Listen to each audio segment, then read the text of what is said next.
left Germany behind, built a life his way.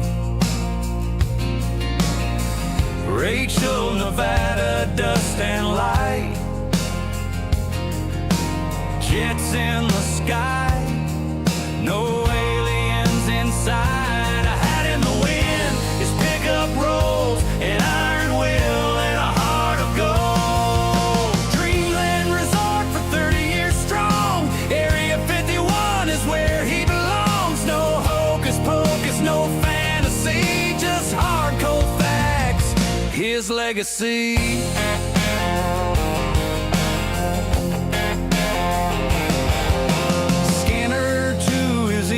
Signals run wild, U-2 in his heart, camera live. The FBI came, but they can't break him down. His fire keeps burning, it won't drown.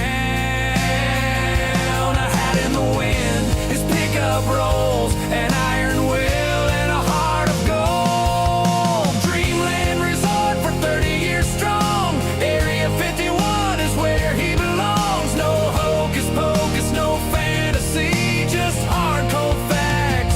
His legacy. And here we are. Howdy, folks. Thanks for tuning in for another episode with aviation historian Peter Merlin. We're very fortunate to have him back on board here. Of course, Peter has been researching the history of Area 51 for over 30 years, and he literally wrote the book about Area 51. I'm not joking, he did write the book about Area 51. Hope Linda is monitoring and moderating again. I think she can post the link to order Peter's book in the chat. Today, we will talk about the early history of Area 51 and the U-2 spy plane project at Area 51 that really prompted development of the base. We'll do about 90 minutes. You know the drill, 45 minutes talking between Peter and I, and then 45 minutes for your questions. If I can ask you to please hold your questions till the second half, then we can get through what we have to say, and then we'll get to your questions, I promise. And with that, let's see if I can get the right button here. Welcome back, Peter. Thanks for having me. Thank you for being on the show. Awesome. We're going to have another great show here. We're always having fun doing these shows, and I think it shows. I think people can see that we're really having a good time. Today we'll be talking about U-2 program and the early beginnings of Area 51. So let's dive right in. And why did we need the U-2? Why did we need Area 51? Why the secrecy? Well, I guess the best way to preface it is Area 51 was born out of the Cold War. We had this East versus West, capitalism versus communism, America and its allies versus the Soviet Union and the Eastern Bloc nations of the Warsaw Pact. And of course, the communist bloc was known primarily for being a very closed society. Very, they had a very security state that was, even though we call it communist or socialist, it was really much more of a fascist state in that there was total control over the population. The military was everywhere, and there was the KGB spy agencies were watching everybody inside and outside the nation. So the U.S. intelligence community wanted to know as much as possible about the Soviet military capabilities.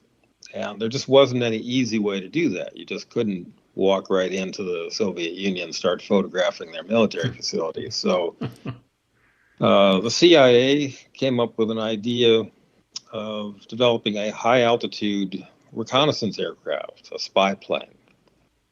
And that would allow them to penetrate that denied territory at high altitudes hopefully above that which the surface-to-air missiles could reach at the time. And the aircraft would be capable of carrying some type of camera and other sensors to take pictures and collect information about what was going on and the Soviet order of battle. There Now, had been, in fact, this was back in the 1950s, and from so yeah, so today's standards, it's hard to imagine, but there were no spy satellites. We couldn't just run some spy satellites over there. We didn't have any, so we it needed alternate means of looking into their territory. sure there were no satellites at all yet. This was years before that even happened. It must be Hmm. strange for people today to think of that, because now anybody with a laptop or an iPhone or whatever can just dial up Google Earth and look right into these secret places. But Yeah. back then, it was a whole different situation. Yeah, and we were very concerned. I think there was a lot of concern in America about Russia's bomber capabilities and other capabilities. That I think it turns out in hindsight that we overestimated a lot of their capabilities, but we just didn't know, and we needed to see what they have. And you And know, that's it was. precisely correct. We thought that there was a bomber gap, meaning that Mm, we believed that the Soviets had a lot more bomber airplanes than we did, and we wanted to find out how many they had and whether or not that was true, and whether we should be spending a lot of money to build up our own bomber fleet. So the CIA ultimately contracted Lockheed Aircraft Company in California to build this new lightweight, high altitude aircraft that could carry camera gear uh, up to altitudes above 70,000 feet and sneak in there and take pictures. And eventually we did find that there was no bomber gap in the Soviets' favor. We actually right. were quite ahead there. We didn't need to build up. We were doing really well. And they were not as big a threat as we'd first thought. Obviously, it was still a significant threat. They had nuclear weapons development, as we did. So it turned out to be a really good investment to send these airplanes over the Soviet Union and its satellite countries to look for information.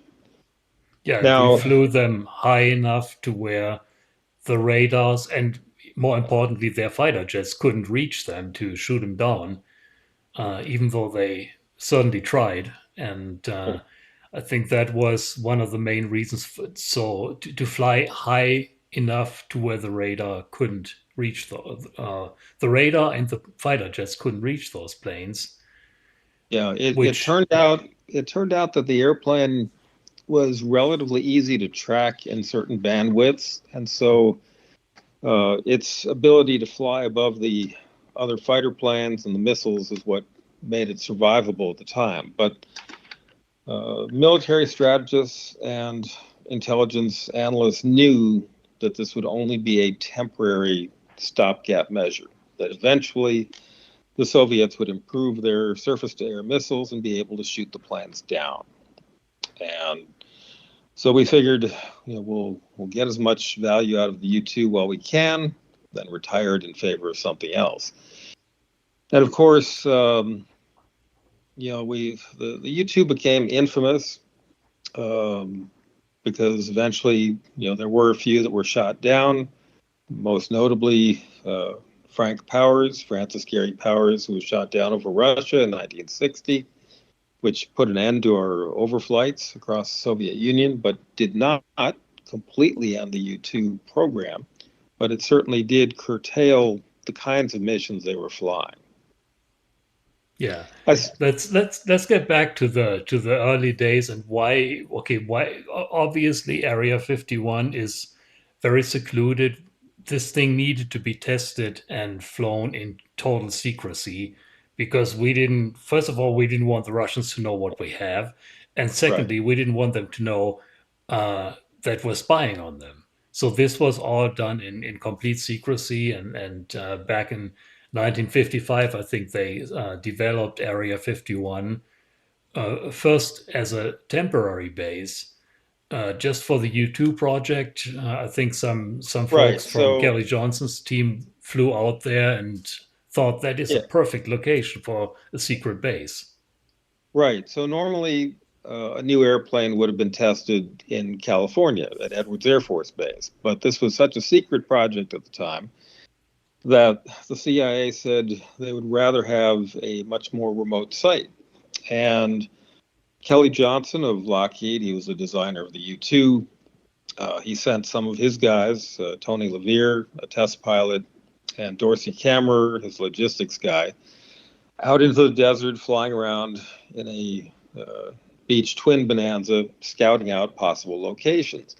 And they looked at places primarily that had dry lake beds because those were perfect natural landing fields and would be a good place to test an airplane. It's like the lake bed at Edwards is 64 square miles of hard surface, so they didn't need anything necessarily that big, but they needed something.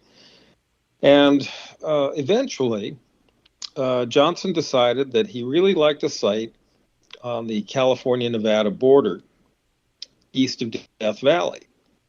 And he figured out, that he could build a little facility there with, a hangar or two and other infrastructure for, about $225,000.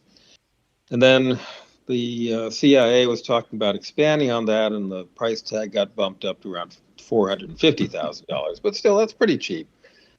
But the agency looked at this site and they said, no, this is not secure enough. It's too close to civilized areas where people were living and they could see this plane. We need something more remote. So Colonel Osmond J. Ritlin, he was a liaison to the CIA, and he had been a commander of the unit that dropped atomic bombs at the Nevada test site. He remembered this little airfield near Groom Dry Lake. And he said, hey, maybe this would be a good place to test it. So he went out there with Johnson and Levere and several other people from the agency, and they took a look at Groom Lake. And the old airfield that Ritlin had seen was overgrown. It was pretty useless. It was off in the sand. But the lake bed was perfect. I mean, it was spectacular. And so they figured out where they could build their facilities, put it down right on the south end of the lake bed, and use the lake bed itself for most of the operations. And it was going to cost, considerably more, ultimately about $832,000, if I remember right. Kelly Johnson was not thrilled because, number one, it was right next to a nuclear test site. So you've got the radioactive fallout potential and other problems. And it was a lot further from Burbank, where the Lockheed plant was based, than he'd hoped. And it cost so much more to build the thing. But ultimately, he decided that was a good idea to put it there because it was so remote that it was very, very secure. I mean, this is, a time when you didn't have tourists going out there to look for UFOs or secret airplanes or anything. Yeah, there was not even the town of Rachel existed, so there was literally Right. nothing out here. It was basically just a few miners and ranchers, and that was it. Yeah. So the construction started in the summer of, in the spring of 1955.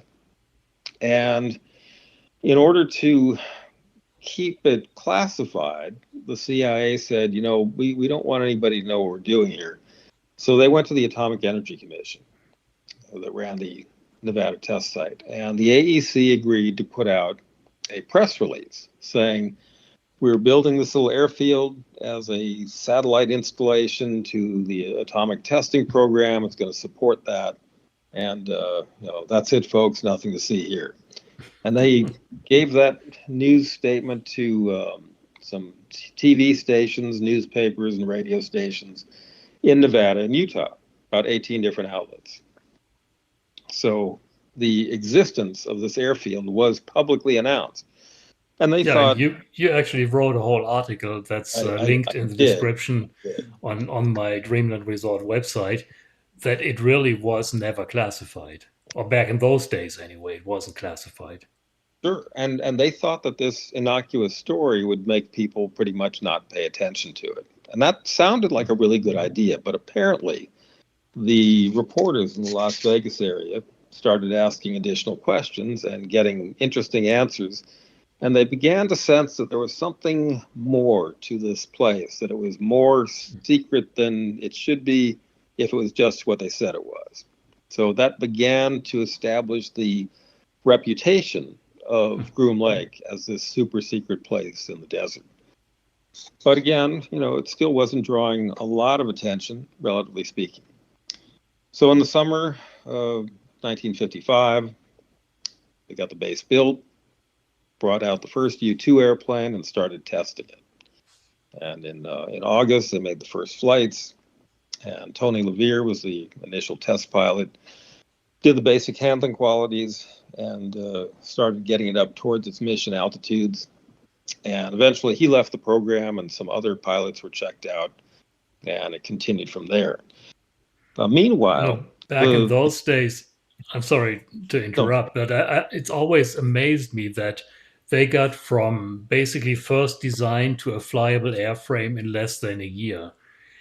By today's standards, you're lucky if you get an aircraft within the first 10 years of it being conceived.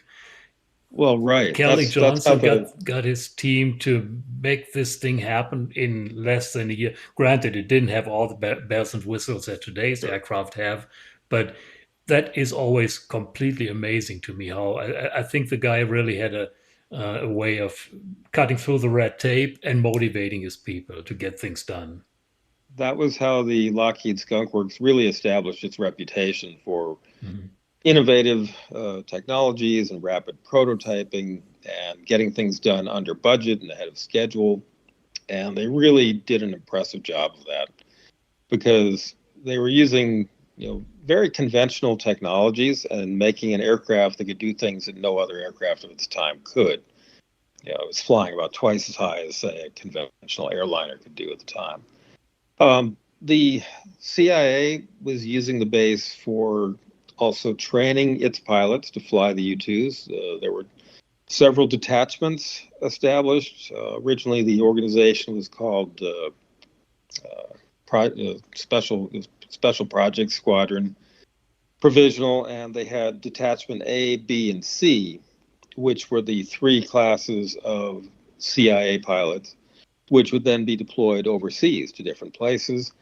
And for the administrative branch that ran the base itself, that was called Detachment D, which is how the base was also sometimes called Station D, which is something you may hear about. It's certainly in my book and was one of the interesting things that I came across in some of the declassified CIA documents. In fact, when I was working on the book, I was very, very conscious of the fact that a lot of authors have described the early days of Groom Lake. They've talked about the U-2 program, the A-12, but I wanted to find entirely new ways to look at some of the old stories, find new stories to tell, and add a lot more detail that had never been told before. And so that was this thing that I was striving to do in writing those early chapters of the book. And I was lucky because the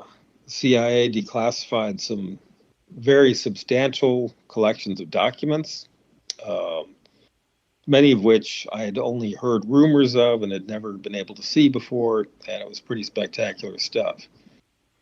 So it was interesting that during the time that they were training these pilots, they were also continuing to test the aircraft and develop its capabilities, making it fly higher and carry different kinds of equipment. And they tested different paint jobs or flying it unpainted to see if there was an advantage or a disadvantage to either one. Part of the thing was you wanted to keep the aircraft as light as possible. So anytime you did something like adding equipment or paint to it, you're adding weight, and that meant it would cut down on the altitude capability. So they had to be really careful about what they did with that. And of course, the issue of being tracked by Soviet radars was certainly a problem. So there were some projects to see about reducing the radar signature of the U-2. There was Project Rainbow, and a couple different approaches were used. One was putting a coating on the fuselage called Salisbury screen, which would reduce the radar cross-section. And the other was stringing copper-coated wires along the fuselage and between the nose and the wingtip and the tail. And these wires had ferrite beads on them. And this also helped reduce radar cross-section. Both of these things, unfortunately, also added a lot of weight and a lot of drag. And so you lost a lot of performance capability in doing that. Ultimately, the version with the Salisbury screen prevailed as the one that they stuck with, and that was used operationally, but not before they had a serious accident in 1957, which took the life of Lockheed test pilot Robert Sieker. Sieker had gotten up above 70,000 feet in one of these test flights involving the anti-radar coating, and this thing, they nicknamed it Thermos because it acted as an insulation. It kept the heat of the airframe and the engine in, which unfortunately in this case caused the engine to flame out at altitude. Now, when that happens, the pressurization, which was not 100%, but there is pressurization in the cockpit, goes away, and the pilot's partial pressure suit inflated just as it was supposed to do. But the faceplate on Sieker's helmet had a little clasp that failed. So his faceplate opened up, his air rushed out, and he became unconscious. And by the time the aircraft spun down to a lower altitude and he was regaining his senses, he bailed out, but he was too low, and his parachute didn't open up. So and that was one of several significant and fatal accidents of the program. And again, you wrote a great article about that and about the, as you call it, the dirty bird in general. Right. It's in the description. It's linked in the description, and maybe Linda has the link handy to post to Peter's article about the accident, about that project, what happened, and great article. And also, there's another link that's also in the description. The accident site where Robert Sieker unfortunately perished is not far away from Rachel, from Area 51, from Rachel. And I actually helped with BLM to set up a memorial at that site. The link to that memorial is also in the description, and people can go visit the crash site and read about the accident there.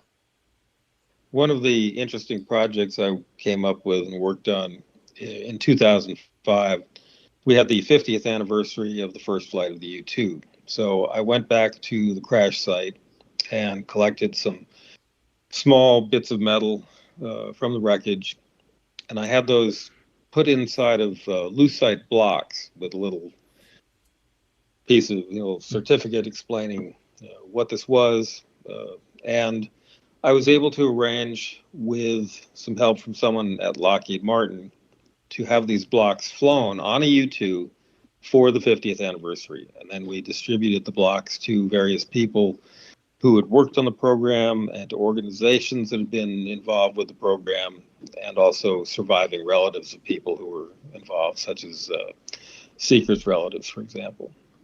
That's awesome. So the items actually flew on real U-2 missions. Right. So you got pieces of the first U-2 being flown on a modern U-2. It was awesome. Kind of neat. I really like that. The thing about the U-2 is, in general, it was developed in the 1950s, and to this day, it still flies in different versions. I mean, it's been updated many times, but it still flies. Right, and that is amazing, considering it was supposed to be this temporary stopgap measure. It outlived its successor. The U-2s that are flying today are airframes that were built in the early 1980s, and they're larger than the original ones, and they've been modified since then with improved engines, updated cockpits, new sensors. So it's really, maintained and improved upon its capability over the years. There is definitely a winding down to that program. It's heading towards retirement eventually, but it's, for the moment, it's still flying, and that's pretty amazing. That is really absolutely amazing. That is probably one of, well, between the B-52 and the U-2, those are probably the oldest planes still flying, older than you and I are. And they are still flying and still being useful. Now, I think in the early days, you already talked about some of the things they had to deal with. And another one of these things was, of course, that you had American pilots sometimes seeing these aircraft high above what they considered an aircraft could be. And so when I say they, I mean the CIA and other agencies came up with all these stories of weather research missions. And I think that's also where a lot of these UFO stories came from. It's so high up there, it can't be anything else. It's got to be a UFO. So, pilot reports something to air traffic control, and air traffic control said, "Don't worry about it. It's just a UFO." Sure, because uh, back in those days, the U-2s were not painted black like they are today.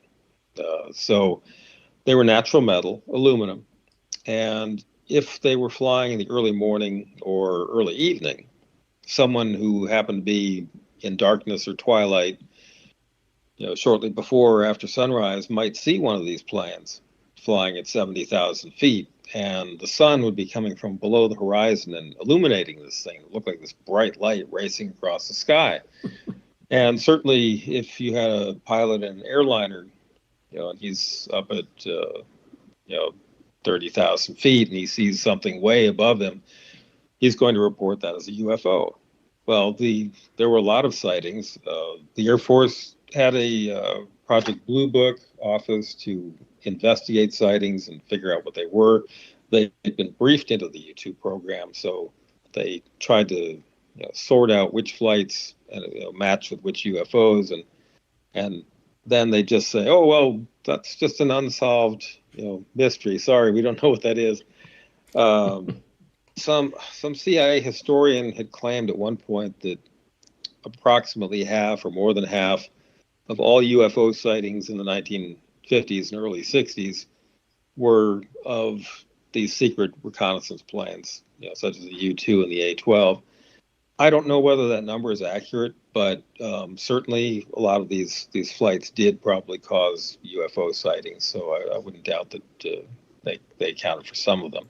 And as for the weather research cover story, that was the CIA had decided, they were going to deploy these U-2s overseas. They'd be in places like England and Japan and elsewhere, and people were going to see this plane and wonder what it is. So they had to come up with a cover story.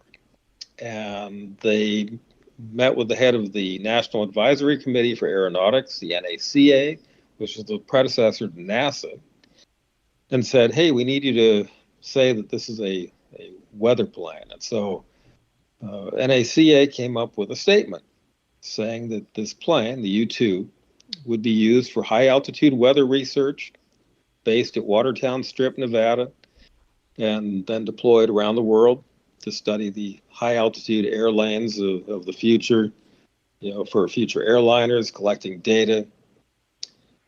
And in order to make this story have truth to it, whenever the plane was on a training flight and not carrying camera gear, they could put some actual weather research equipment into the plane and collect data. And then that data was given to NACA scientists who published reports, and those reports were publicly available. And they talked about the U-2 and Watertown Airstrip and the weather research, and that helped build the cover story. It didn't hold up too well once Frank Powers got shot down over Russia, and they tried to claim that he was a NASA research pilot who flew off course. And of course, the Soviets had captured Powers, and they knew all about what he was doing, and they had the wreckage of his plane, and he had answered their questions. And so the cover story didn't hold up, but it was a good effort. Yeah, and I think in those days that was pretty much the end of the overflights over Russia. I mean, we ended up with a lot of egg on our face, and okay, we can't do this anymore. The Russians had known, I think, for a number of years what we were doing. They just couldn't do anything about it. And I actually uh, believe that I read in your book that they scrambled jets on many occasions. They just couldn't reach the U-2. They knew it was up there and it was probably ticking them off to no end, but they couldn't do anything about it. And so, finally in 1960, and the May Day parade, which May Day is a big communist holiday, I guess. Yes. They had Francis Gary Powers to show, and they could say, "Hey, look, this guy is spying on us. We didn't make this stuff up. It's really happening. America is spying on us," and that They was the end of that. they were really smart about milking that for propaganda purposes, because they did not immediately announce that they had either the plane or the pilot. They let the U.S. government, tell these stories about the weather research and NASA and all this stuff. And meanwhile, in the U.S., the CIA and Kelly Johnson and everybody, they figured that if the airplane got shot down, there'd be no question that the pilot was dead. No question about that. Yep. And in the unlikely event that he wasn't, Powers had been given a suicide pill that he could have taken to prevent capture. He didn't use it, and the Soviets held on to Powers. And finally, after enough speeches had been made in the U.S. about, our NASA research plane, they finally said, well, guess what? Here's your pilot. He's talking. We know all about this. And they had a big show trial and kept Powers in prison for a number of years, unfortunately, but eventually traded him for one of their own spies. So Yeah, that was really the end of the program as far as Russia goes. I mean, we got caught red-handed, and it probably wasn't very good for the reputation of America, for the reputation in the world. But of sure, course, they already had the next project in the works, the A-12, which right. we're going to talk about in the next iteration of our little chats. Right. A lot of history on that project. And that, of And course, also kind of put Area 51 permanently on the map. it did. And but before we drift too far afield of the U-2, I should mention, even though it had been a CIA project originally, the CIA ordered some 20 aircraft to be built for their purposes, and they operated them from 1955 to 1974. Well, the Air Force early on got a look at this plane. They said, well, we want some too. And so the Air Force ordered another 20 and then another batch after that. And so there were Air Force pilots also learning to fly the plane at Groom Lake around the same time as the CIA detachments were moving through. And so the Air Force continued to operate the aircraft, all the way till today. And that's how the program gained another life. They were at Groom Lake at what was then called Watertown Strip until the summer of 1957. And at that point, the CIA detachments were already deployed. The Air Force detachments were getting ready to move to Del Rio, Texas. The atomic testing was going to begin in a big way next door at Yucca Flat, and in fact, had already begun that spring. And so the test program moved from Groom Lake to North Base at Edwards Air Force Base. And that pretty much mothballed the Watertown airstrip for what turned out to be a couple of years.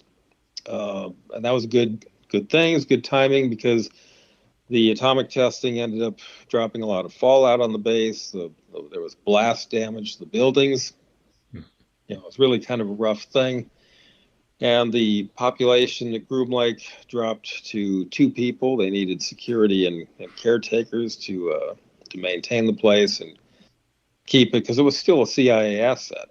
But the agency hadn't decided yet whether they were going to keep it or get rid of it. And of course, when the successor to the U-2 was being developed, which became the A-12, the models of that plane were being examined down at Indian Springs, about 50 miles south of Groom Lake, which had a radar range operated by EG&G. And that was close to a highway, so Kelly Johnson said, hey, guys, why don't you move this to Groom Lake? It'll be a lot more secure. And so in 1959, the RECO, Reynolds Electrical Engineering Company, that's the one that did the construction work for the Groom Lake base, they got a contract to refurbish the base and improve it for this radar measurement site. And the the accountant at RECO gave the construction the designation Project 51, and that's how they charged the money. And so it became Area 51, and that's how it appeared officially on the maps. And the CIA adopted that name as well. In my book, I've got copies of some of the documents that explain how all that worked, and even some pictures of the phone directory that shows the Area 51 telephone numbers and Area 52 up at Tonopah, and some of the early maps of Area 51 as well.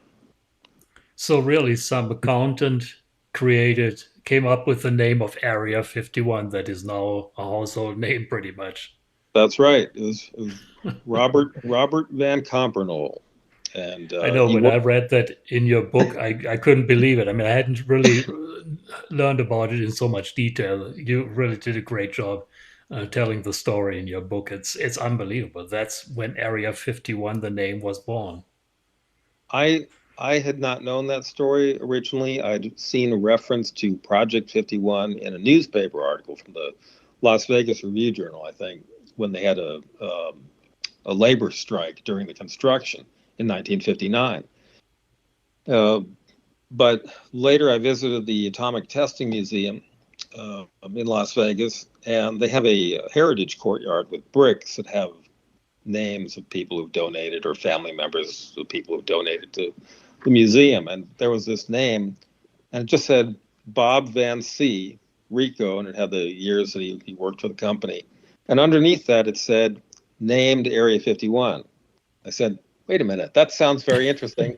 So I started asking some questions, and eventually I found out the whole story. And that was just brilliant. I had no idea that it was something so mundane as that. Amazing. And now look at it. It's in every science fiction. You can't get around mentioning Area 51. I want to share a couple of pictures here real quick. I'm not sure if I can share them with you. I'm going to put them on the screen here for the audience to see. Pictures that are on my website, satellite pictures of Area 51 as it looked. I'm not sure if I can share this with. I'm not prepared. I know there's a way to do this. I'm not prepared, unfortunately. I'm sharing a 1959 satellite image of Area 51 where you can really see the small area of North Base here. Up here is the south end of Groom Dry Lake. Here's the beginnings of Area 51. And now, of course, the base grew all the way along this runway at the time. Now this is actually a taxiway. So these are the humble beginnings of Area 51 back in the good old days of the U-2 program. You can see 3 hangars here, the U-2 hangars, a few buildings, a little bit of infrastructure, but that's about all there was in those days. And that's what they had to work with to make things happen back then. And you know, there's pictures of these guys. Okay, you're back on screen. There's pictures of these guys literally working, you know, bare-chested in the sun on these aircraft, you know, maintaining them and whatnot.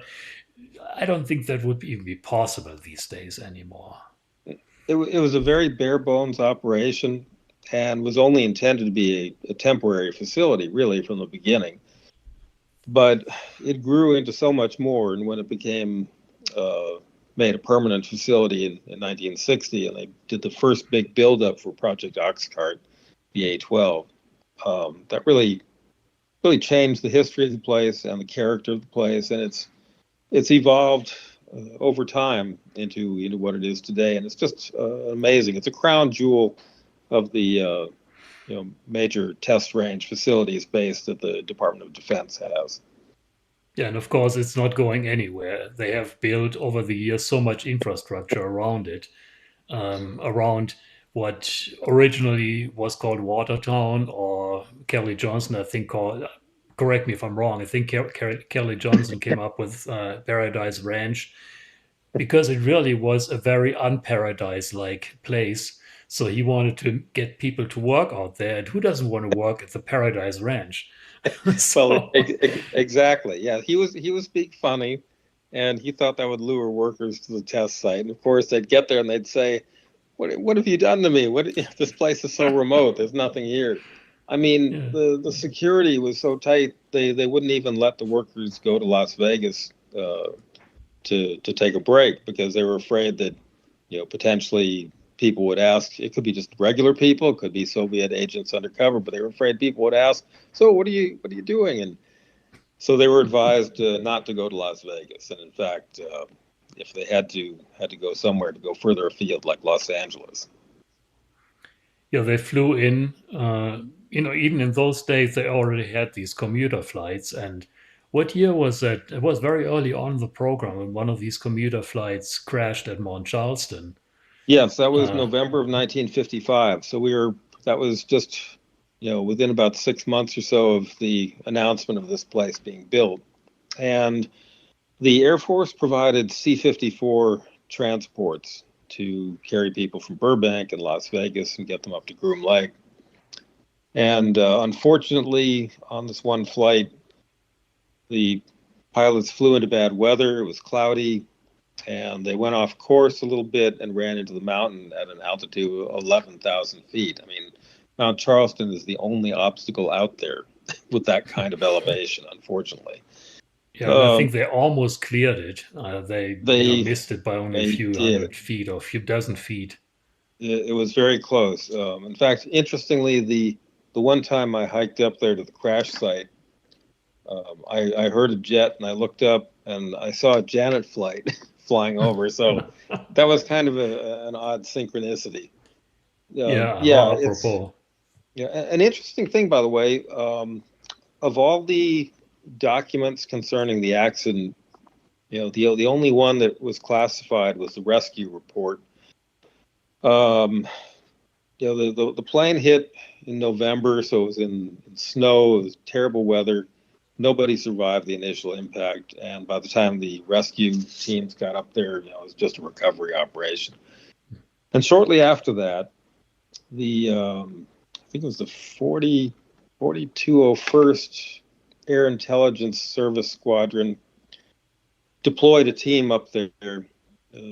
These units were special teams that were trained to go all over the world in any conditions, any terrain, any weather, to recover things of intelligence value, like from crashed airplanes, for instance.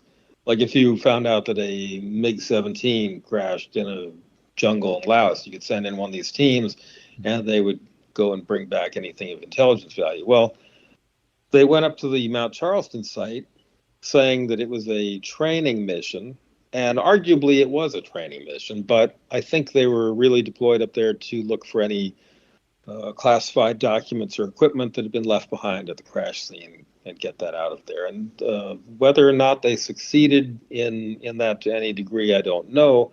They did miss an important thing, which was a briefcase belonging to the CIA's head of security for the project, which was later found by some Boy Scouts.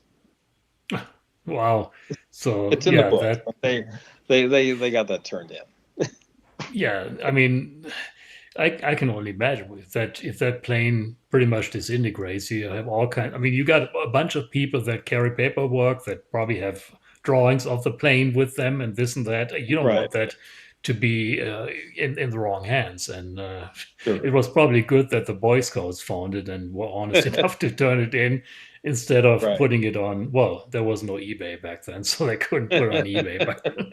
But it was a big thing, and of course, besides the human loss, it was also a big loss for the project because a lot of intel, a lot of talent was gone for the project. True. So Yeah. that was, and I think to my knowledge, that and we had a crash of one of the small beach janets in Right. the late 90s, early 2000s, I believe. I think I those want to were, say to my knowledge, 2006. okay. Yeah. Your memory, I trust your memory over mine any day. So, and I think those were the only two accidents of commuter flights that I It's can recall. it's true. They've had a stellar safety record uh, under the you know after the U-2 program. All of this went to contract run commuter carriage, and EG&G was kind of the one that had most of the contracts for a long time.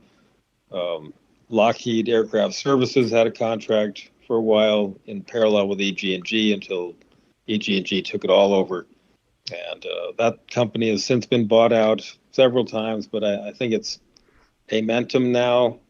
You lose track. It was URS. It was all these different things. Um, one merger after another. But they retired the EG&G brand and still continue to Yeah. operate a fleet of 737s now, plus those smaller Beechcraft type aircraft. But And I think overall, a lot of safety. yeah, and I think they, between the name changes, I think they do that on purpose. It's almost pretty much the same personnel, just different name of the company.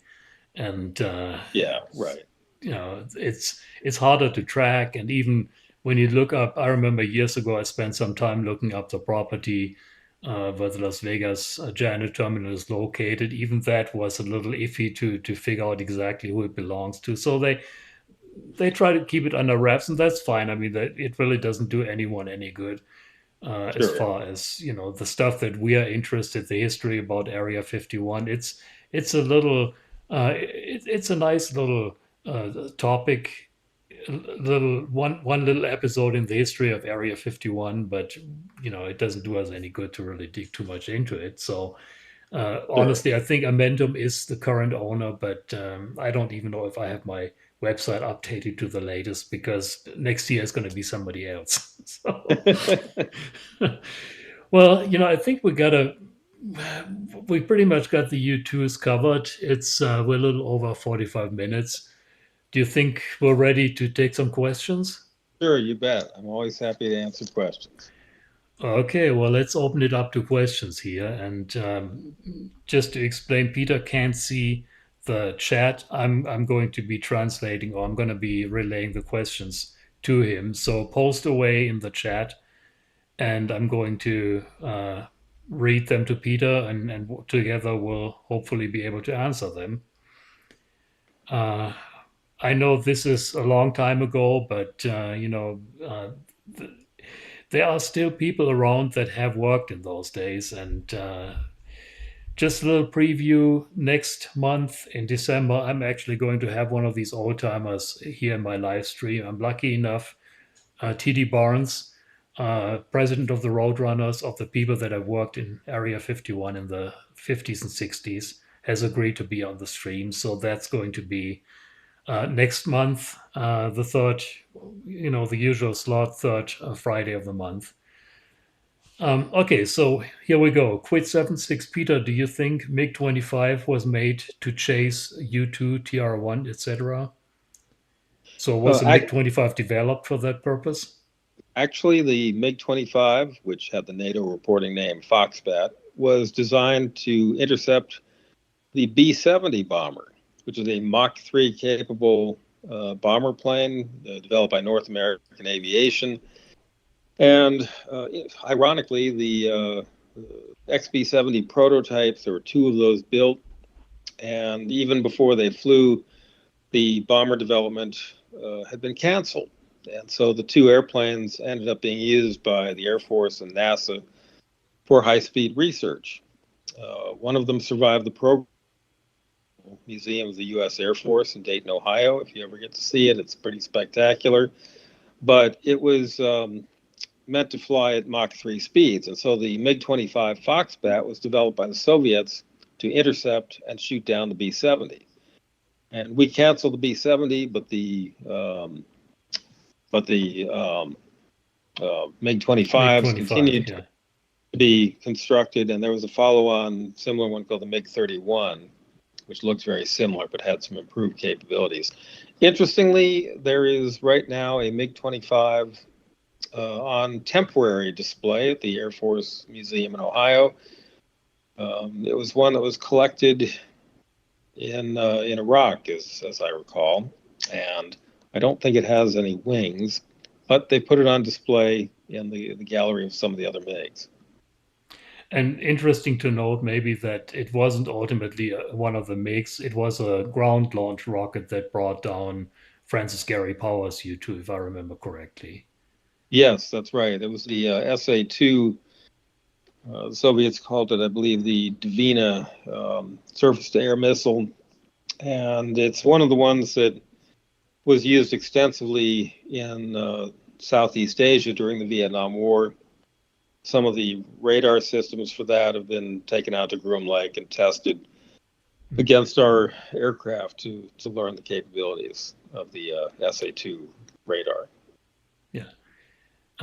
Okay, next question from Mr. Ripper. How surprised are you both that the U-2 has been in service for such a long amount of time? I think we already covered that. It's amazing. It is just a thing that was developed with a sliding rule, still flies today. Yeah, it probably survived because compared to, say, the A-12 or the SR-71, the U-2 is much less expensive to operate and much easier. I mean, it's a complex system. Obviously, it's got a lot of quirks, but it's still much less expensive than the Blackbirds. Yeah, I mean, we definitely got a good bang for the buck for that development.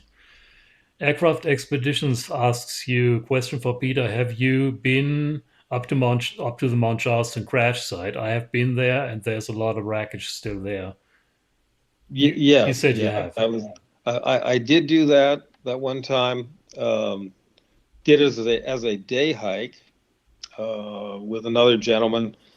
And I was keen to start off around sunrise, but we ended up getting going around 9:30 in the morning. This was in the summertime when temperatures in the Las Vegas Valley were probably around 105, 110 degrees.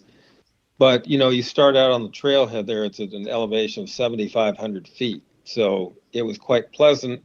And I'm glad I brought a jacket with me because by the time I got up to about 10,000 feet, I really kind of needed that. And we got back to the cars around midnight. So yeah, that was a long day, and my knees will never be the same. It is. I have to admit, I've never made that hike. It is said to be a very strenuous hike. So we leave that to the younger generation, and maybe some more beasts that are still left up there to discover. Okay, Nick Taylor. Hey, Nick. A familiar name there. He asks, "Hi Peter, why do you think they felt they needed to put out press releases when they built the airstrip? Why not just say nothing?" I think that the idea was that if they said nothing, people would notice that there was this new airfield going in and start asking questions. But if they got out ahead of the story and said, "Hey, yeah, we're building a little airfield to support the atomic testing," nobody would think anything of it. So that was just a way to cut off questions before they were ever asked. Yeah, which I guess in hindsight maybe wasn't such a good idea. It did bring attention to it, but then who knows? It would have probably been discovered regardless. Well, when the plane crashed on Mount Charleston, initially there was something of a cover story to try to prevent people from finding out that it was headed for Groom Lake. But the cover story fell apart because they didn't backstop it enough with with Nellis or other places. And eventually one of the reporters from the Las Vegas Review Journal found out that yes, definitely it was going to Groom Lake. It was, supposed to be under the control of commander of Watertown Airstrip, and so he described its destination as what he called the super secret proving ground within the proving ground, Groom Dry Lake. And so that got out the first kind of news story where you had people looking at it like, hey, this is kind of a weird secret place. Well, maybe not the best idea to call it the super secret place. That kind of brings attention to it. It sure does. All right. Mr. Ripper asks, where did the Dragon Lady nickname come from? That's an excellent question. Thank you for that. As I mentioned earlier, the CIA had their procurement program for the U-2 that was done under Project Equatone, and the Air Force had a separate procurement for the U-2, and they called it Project Dragon Lady, and that's where the name originated. And that's kind of become the overall nickname for the airplane above all. That's what the pilots like to call it. Okay. Let's see. Okay, here we go. John W. Lockers asks, as long as I have followed Pete, I've loved his hats. Pete, how many hats do you own? I have quite a few hats, actually. I don't get to wear my desert hat as often as I used to. Now that I'm living in the Midwest, where the humidity is a lot worse, but I still have a lot of really neat hats for exploring, and I'm sure you would find them very recognizable. Yeah. Well, when you go out hiking in the desert, you really want to have a hat on, otherwise your brain gets baked in the sun. So we all know that. We all learned that the hard way. That's absolutely true. And okay, let's see. Gen X official EDM. Hello from Utica, New York. My favorite Area 51 YouTuber. Well, thank you. Thank you for tuning in. Oh, looks like Peter is frozen. Are you still? Okay, you're back. You had a couple of little freezes there. It's all good. Probably the base pushing some buttons there. They want to get in on the fun. So let's see. So that would be okay. I think that's a private conversation going on there. Pretty much. Was the U-2 a valuable asset during the Gulf War? Yes, it absolutely was. The U-2 has evolved into from a strategic reconnaissance asset to a tactical reconnaissance asset. And so, yes, it was deployed for the Gulf War and for all subsequent conflicts that we've had involvement in Southwest Asia. Yeah, absolutely. Perfect. Which again goes to show that what a huge asset that still is in very recent employments. Let's see. Was the U-2 using plasma creation in the front of the craft to eliminate drag? As Walker asks that.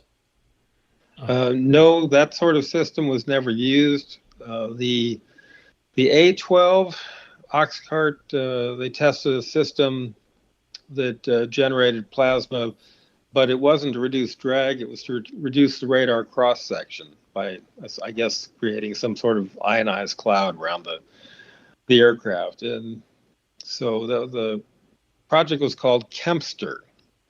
I mentioned it in the book. It was just one of the short-lived programs that they tested out, and I don't know whether it was considered to be a really good system or not, but I don't think they kept it very long. Okay. Aircraft Expedition says he likes your Indiana Jones hat. I think that's kind of your signature hat. Yeah, that's probably true. That's mostly the sort of hat I wear. One of the newer versions I picked up, I actually got out here in St. Louis, and it's kind of got I modified the band a little, give it a little more of a safari flavor. Right. Yeah. Okay, Aircraft Expeditions. Question for Peter. Did the military consider armed versions of the U-2 like they did with the SR-71?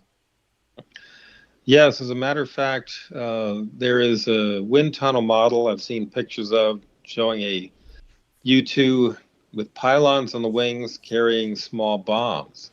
Huh. And that was an interesting project. It never went beyond the study stage. They didn't actually test it out. I think it would have added way too much weight to the aircraft and would have reduced the altitude and speed capability so much it would have put the aircraft and pilot in danger.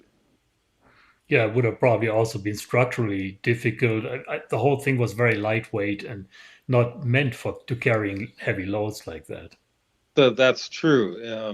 The original U-2 design had much fewer structural rigidity than you would find in a typical aircraft of its time, simply as a matter of reducing weight. They had fewer stringers and doubler plates and fasteners and anything they could get away with not putting in just to keep the weight down as much as possible. So it was a pretty flimsy aircraft and still is largely, but it's been, the newer versions can carry a much larger payload.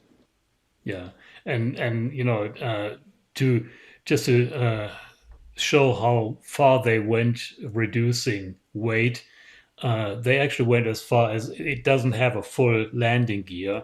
It only has a center wheel, and then it has these pogo sticks that pretty much get ejected when the aircraft is airborne.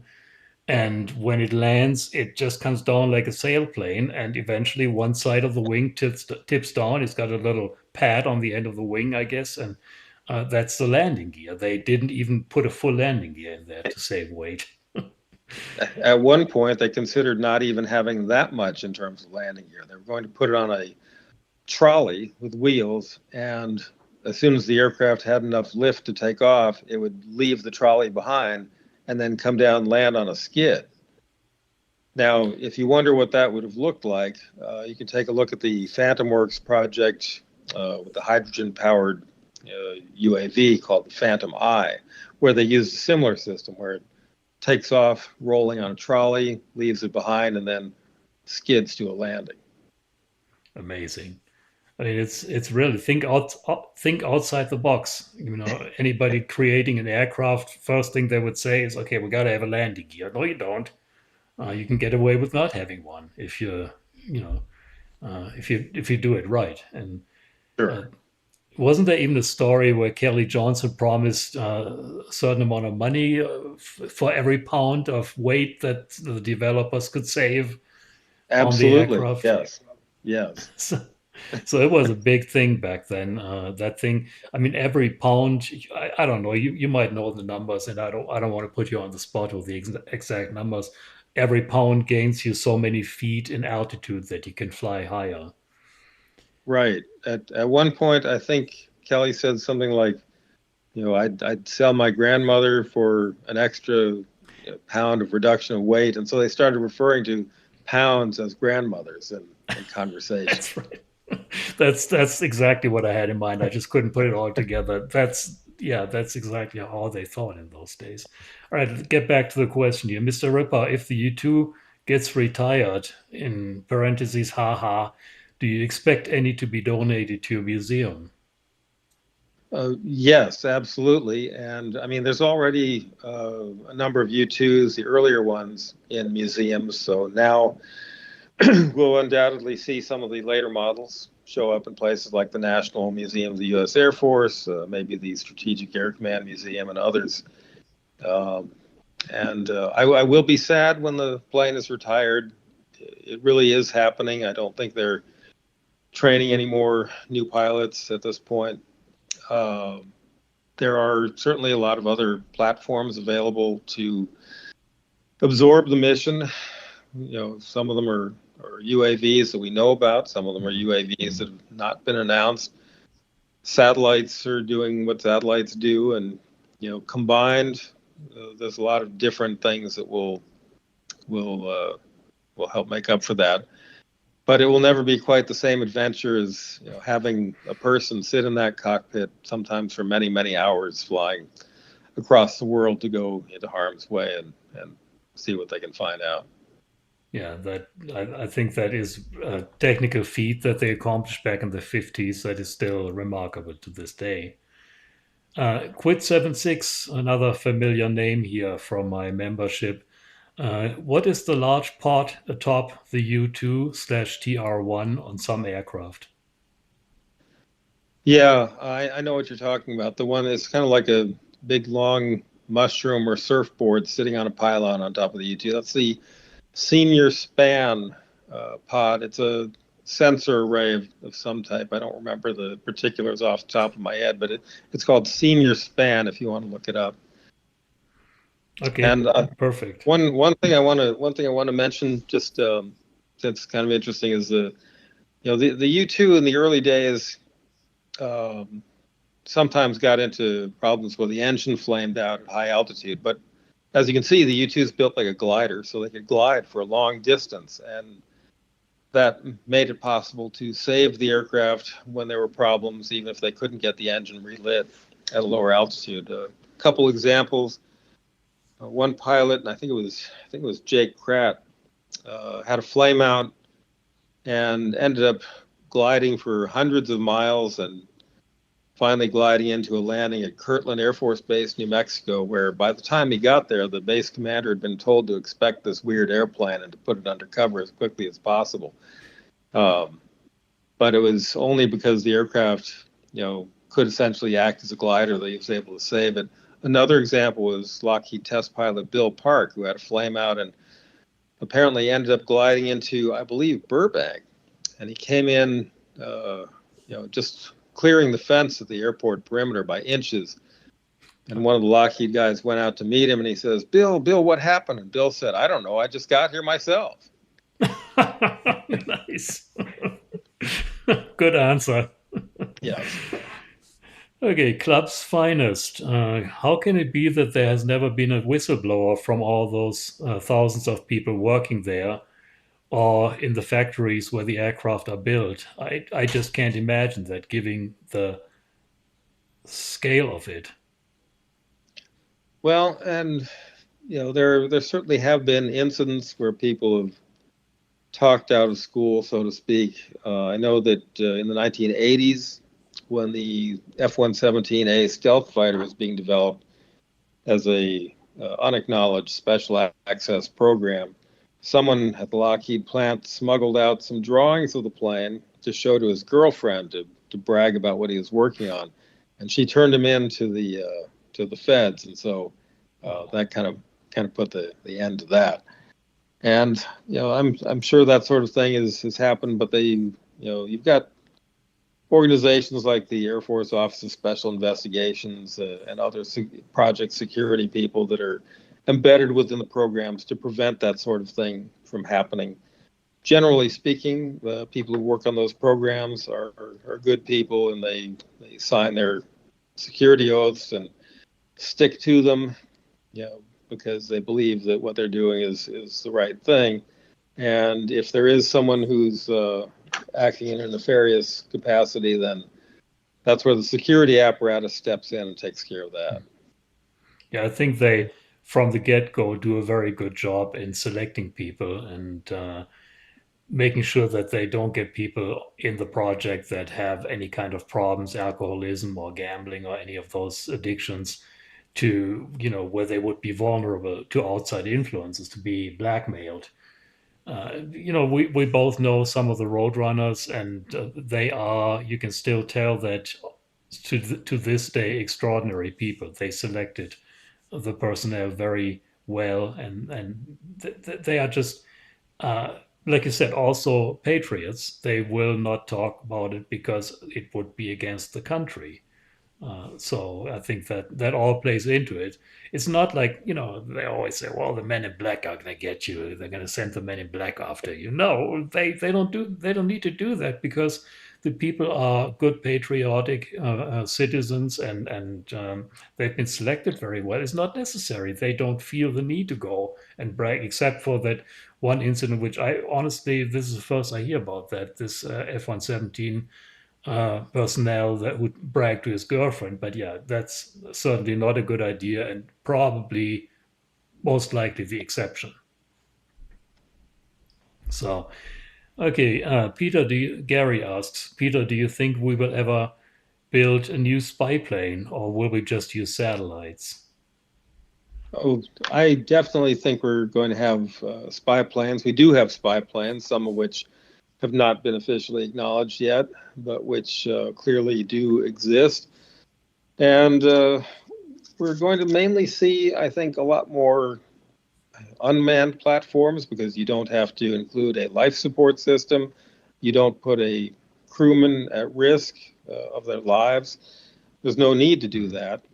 And it's just kind of the wave of the future. A lot of things now will be done with artificial intelligence, and more computing technologies and miniaturized electronics and other advances. Plus, when you think about these so-called unmanned aerial vehicles, there's always a human in the loop working on this. So even you've got the UAVs that are considered to be remotely piloted, where you've got a person in a ground cockpit that looks basically like a simulator, and they're operating the plane in real time.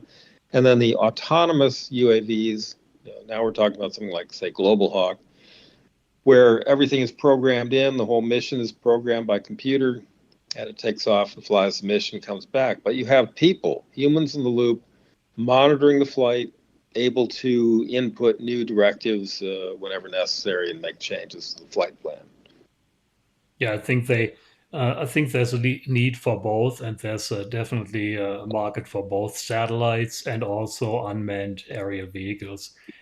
Whether we will ever build another manned reconnaissance plane, I don't know. I think Right. it's the future is unmanned, and you'll have the manned component is going to be sitting on the ground like in Indian Springs Creech Air Force Base in a container and just flying the thing remotely. So, okay, now this is a very all-encompassing question. S. Walker asked, can you walk us through fully kitting up and what it's like, say, 5 hours into a mission fatigue-wise? So the pilot For the element for of the the U-2, right? mission. Well, the Yeah. yeah, the U-2 pilots. If you look at some of the pictures in the book, you'll see that they had to undergo uh, pre-breathing of oxygen before the flight to get their oxygen into their blood. And in the missions with the early planes, they wore a partial pressure suit. In the current aircraft, they use a full pressure suit, so it's basically like a space suit. And so there's a lot of work that the life support technicians do ahead of time to get these pilots suited up, so that they have everything they need. They can go to the bathroom during a long flight. They can eat or drink during a long flight. And the only real limitation is fatigue, their human exhaustion in being up there for hours and hours. So it can be a really rigorous experience. They sweat a lot in that suit, and of course can become dehydrated, which is why you have to keep drinking liquids, and that's available to them.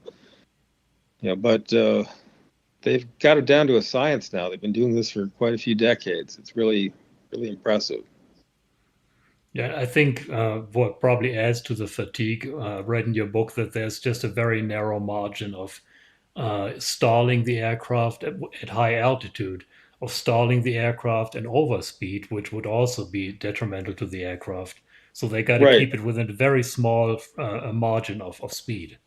When you're up above 70,000 feet, you are above most of the sensible atmosphere. It is a very thin atmosphere, and the aircraft has a narrow flight envelope in which you can only go so fast, and you don't want to be too slow or too fast or maneuver too violently, because that will destroy the aircraft and kill you. So yeah, it's tricky, but they've been doing it now for some 70 years. So yeah, really, really impressive. Aircraft Expeditions asked, question for Peter, do you think that any U-2 pilots, I think he means, transitioned to the F-117 or the SR-71 program? Yeah, some of them did. Some U-2 pilots definitely went into the Blackbird program. Can't remember if there were any in the 117. And some of the more recent U-2 pilots have become involved with certain UAV programs. So, I guess they know which way the wind's blowing on that. Yeah, I think those people qualified to push the envelope in the U2 would probably also be qualified to do other projects to take on other challenges. um, Age might be a factor. I mean, there's only so many, so much of a time spent when you can do that kind of stuff. It's very demanding on your body, I would imagine. Sure. So you probably wouldn't have old guys like us in these aircraft flying.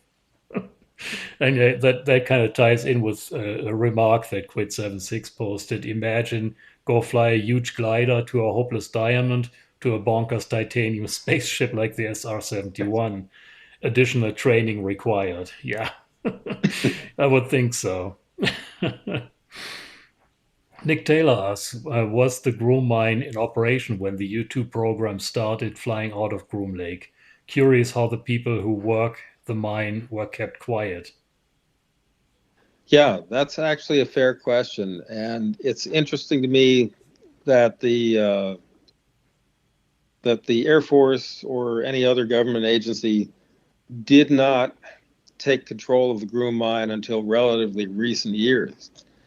The mine had been there since the 1800s and had been present throughout the atomic testing program.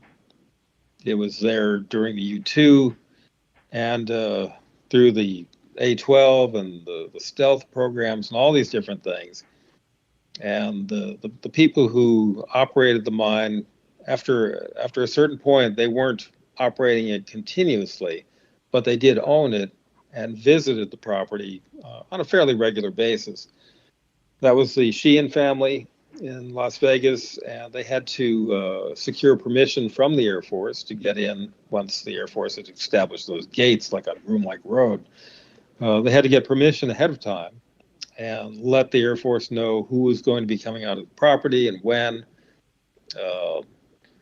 so they could get on there. But that was a regular thing, and eventually, just within the last decade, and it's in my book in great painstaking detail, the Air Force got to a point where they said enough is enough. We can't have people visiting the mine, and it's too much of a security problem. So they said to the Sheehan's, we will give you a bunch of money. We'll buy your property. And they offered a pretty substantial amount of money.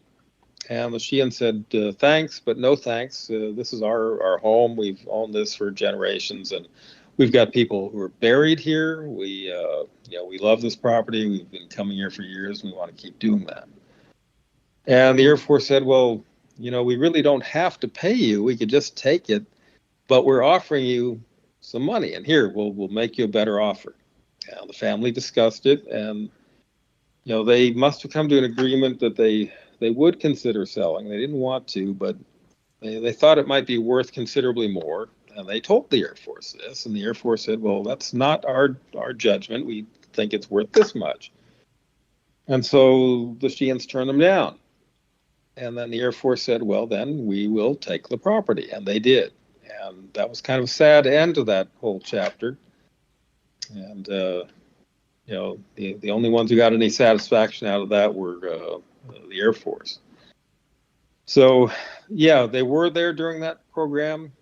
I don't know how that was handled by security at the time, or whether the mine was only intermittently populated or not. But I describe as much of it as I can find from the documents in the book. And I think I agree with you. That was tragic that they were just robbed of their property, pretty much. And Yeah. I mean, how can you even put a price tag on some of their family were buried there, giving up the graves of your ancestors? You can't visit Right. those graves anymore, and people out here that live out in these parts are much more independent, are used to their independence, and they did not like being told what to do when they could go there by the Air Force. I've talked to Martha Sheehan, and we were actually planning on for her to be on one of my streams. I'm still planning on doing that. Unfortunately, they had a very tragic incident in the family that we had to postpone that. But she will be on one of my streams here and be talking about that. She told me some stories. I mean, they didn't take any prisoners back then. I mean, she told me some stories how they were giving the Air Force a hard time right back, but eventually, unfortunately, the Air Force just had the longer reach and took the property from them. I can't even begin to imagine what that feels like. It was really a successively more stringent way of visiting. They had to check in with the guards. They were made to wait for hours when they wanted to check in to get to their property. And it was just a process of making it more and more difficult for them to get there. It was very difficult. The Air Force did assign someone, a former Red Hat, as it turns out, to be a liaison to the family to help try to smooth things, when they had to visit and whatnot, and to deal with the Air Force. It just got to be a point where the Air Force officials felt that there was too much logistical difficulty in allowing them to keep that access. And the Sheehan's were, patriotic people. They appreciate the security needs and all that, and try to do their best to protect that. And they felt they got a raw deal. And I cover it in the book from both sides, so that you get an opportunity to see where everybody was coming from. It was a complex situation. Yeah, it is. And I look forward to talking to Martha Sheehan and maybe some other family members here in the live stream and telling their side of the story. Now, this question, Mr. Ripper, probably, I don't think you're serious about that. What if the aliens were hiding in the Groom mine all along? Yeah. Well, I guess it would be a good place to hide if they wanted to. I will say that I'm very, very sorry that I myself never got to visit the Groom mine.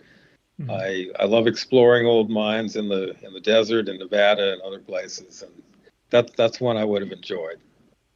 Yes, absolutely. And we've done some mine exploring together. That would have been a lot of fun to explore that mine. Unfortunately, that never happened. Maybe all we had to do was ask back then. But anyway, that time has passed. Looks like the last question that we have here right now is from S. Walker. Is the TR-3B operational? Yeah, to the best of my knowledge, that is a completely fictional aircraft. It's a fantasy. It's not a real thing. But over the years, there have been many rumors of things like Aurora and the flaming pumpkin seed and all these different kind of strange things. TR3A, TR3B, whatever. But it's most of these did not pan out to be anything real, and that's kind of too bad, because back in the mid 1990s, when most of these stories were coming out, there was a lot of excitement about what could be going on at Groom Lake, and that's what really got a lot of the public interest happening, at least for the aviation community, people who were interested in aircraft and advanced technology and like that. And that's kind of when I entered into that, with meeting some of the people like Glenn Campbell and Stu Brown and all those others who were becoming the Dreamland interceptors and trying to find out what was going on there. It's really, really, really kind of fired my interest in the whole subject. Yeah, and of course, back in those days, there was no internet where you could readily Google things, and it was a lot more difficult to network and to exchange information, to dig up information, which is ultimately why I started my Dreamland Resort website, to share, okay, I'm out here, I'm poking around, I'm finding out things, so might as well put it out there. And it ended up being a huge success. People came to it, and it ended up being a melting pot, or not a melting pot, a gathering place for people interested in the subject. And as far as the TR3B, I totally agree. I think, the Aurora, TR3B, and all these names, these buzzwords somehow come about, and then all of a sudden everybody sees it. Everybody sees the Aurora. They see contrails that look a little different. It's got to be the Aurora. So I think uh, there's probably a lot of these attributes that are attributed to the Aurora are probably secret projects, but not all the same project. They're all different projects Right. that get misidentified, and oh well, it's got to be the Aurora.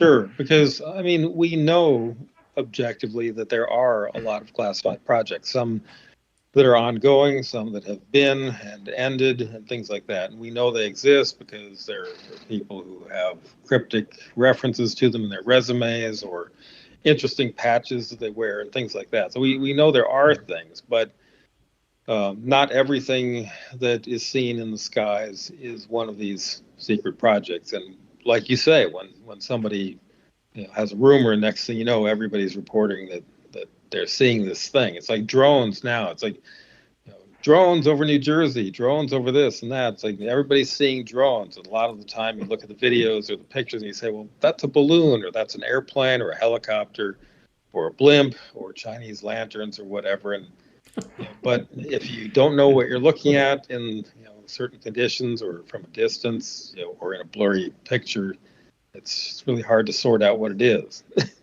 Yeah, yeah, and of course, people come out here to Area 51, and they want to see something. They are going to see something, and uh, Sure.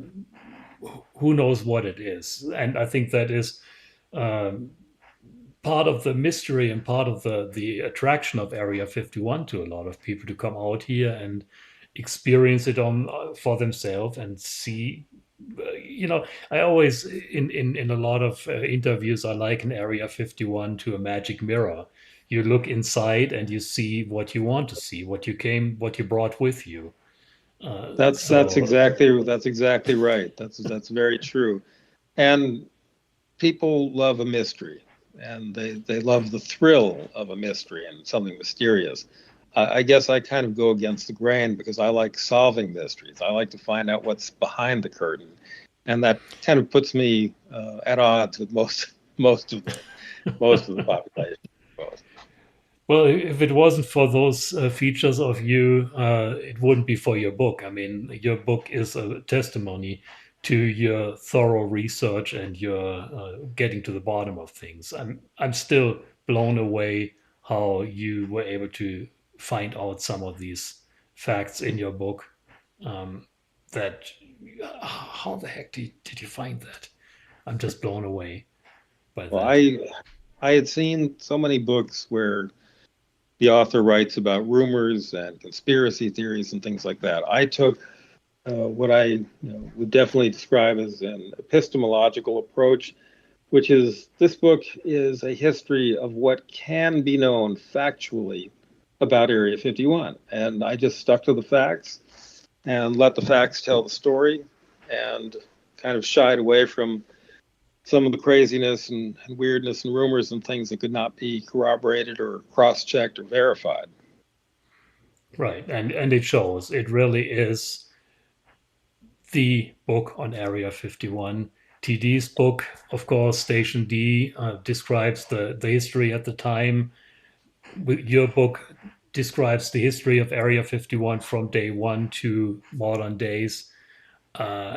I can only, if anyone is interested in learning all about Area 51, get Peter's book, read it cover to cover like I have, and you will know more about Area 51 than you ever wanted to know. So I think with that note, I think there's a couple more questions coming in, but let's keep those questions for the next time. I know your voice is going, my voice is going. We don't want to push Yeah, it too much.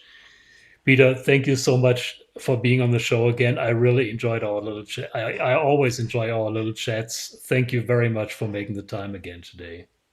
as always, thanks for having me. Awesome. And we will do this again probably in January. Thank you so much. So, folks, thanks for joining today. This was another great chat, and I hope you learned something new about the U-2 program. Peter is a well of information about anything related to Area 51, the early history, the modern history, and we'll do another show in January.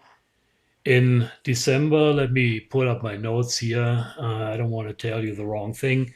December 19th, I have T.D. Barnes here as a guest. T.D. Barnes, of course, worked in Area 51 in the 1960s, and he really worked there. He's not one of those that go out and tell people that he worked there. He verifiably did work there. He will tell you about life at Area 51, share stories that he can share. There are things that he can't share, but he's got a lot of stories about the olden days at the ranch. Great to listen to. I hope you can tune in December 19th at 6 p.m. Pacific time. It'll, of course, be advertised on all my social media platforms. Peter will be back in January. Next time, we'll talk about the A12 project, which pretty much followed the U-2 project at Area 51. And let's see, I also have a live stream for my channel members on December 5, always the first Friday of the month. I do a live stream for my members. In those live stream for members, I share a little more behind the scenes info. It's a much smaller group. I share some behind the scenes stuff, some more info, updates on Area 51. It's a small group. If you want to become a member, it only costs you a few bucks and you support my work. You will get exclusive access to members only benefits.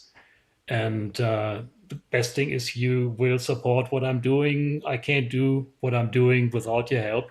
So become a member, push the join button or click the link that Linda has just posted in the chat. Thank you for that, Linda. Become a member. It's only costing a few bucks and you'll get a lot of behind the scenes stuff here. Thank you all for tuning in today. It was a lot of fun again. You all have a great weekend. Have a great next week. Have a great pre-Christmas time. And we will see you next month. With that, I'm signing off from Rachel, Nevada with Voodoo Tank's beautiful song once again. See you soon.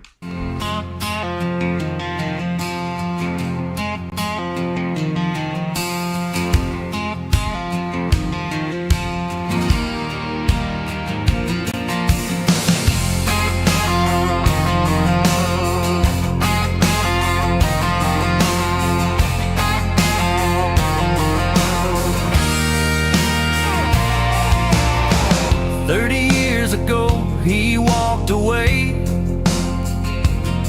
left Germany behind, built a life his way. Rachel, Nevada, dust and light, jets in the sky, no aliens inside. A hat in the wind, his pickup rolls, an iron will and a heart of gold. Dreamland Resort for 30 years strong, Area 51 is where he belongs. No hocus pocus, no fantasy, just hard cold facts, his legacy.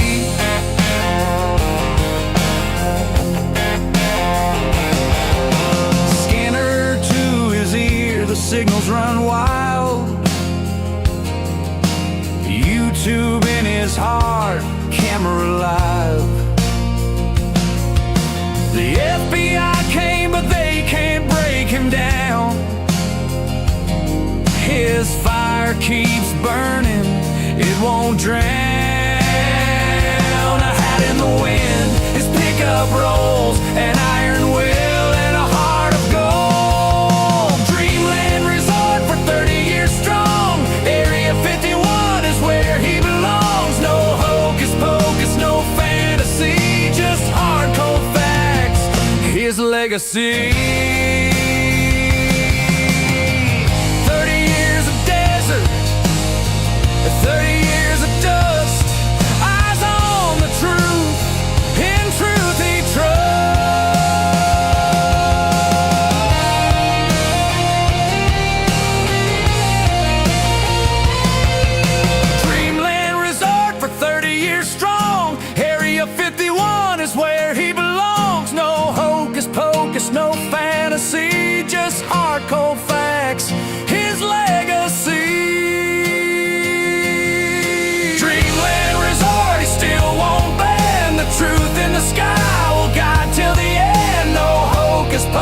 no fantasy, just hardcore facts. His legacy.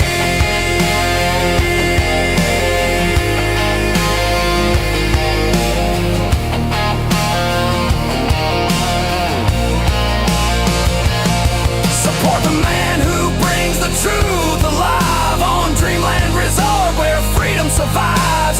Donate for Jerk, he'll thank you true. He lives his dream. Nothing breaks through.